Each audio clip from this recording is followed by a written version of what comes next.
Naging matagumpay ang pagdaraos ng kauna-unahang Danao City International Ultra Trail na dinaluhan ng nasa 600 atleta.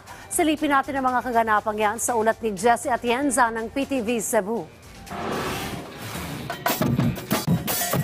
Mainit ang naging pagtanggap sa mga atletang kararating lang sa Danao City na sinundan ng isang programang formal na nagbukas sa kauna-unahang Danao City International Ultra Trail. Ayon sa LGU ng Danao City, nasa halos 600 mga atleta ang lumahok ngayon.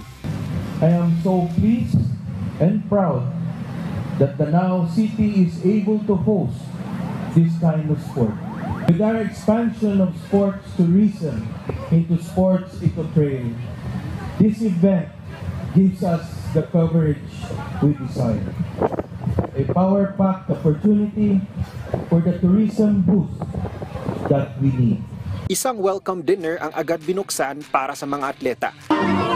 Matapos ang ilang oras, nagsimula na ang karera. 2, 1, go!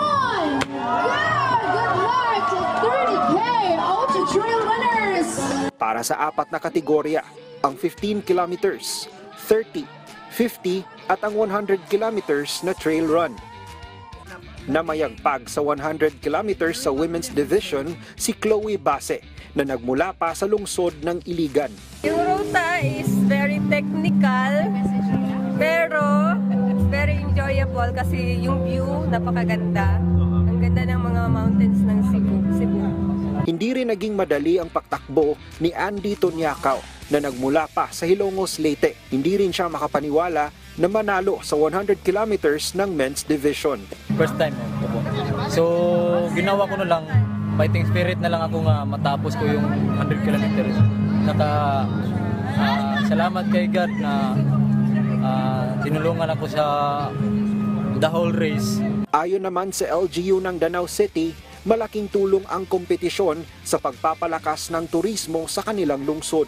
Lalo na't maibibida sa kompetisyon ang kanilang naggagandahang mga bundok at tanawin.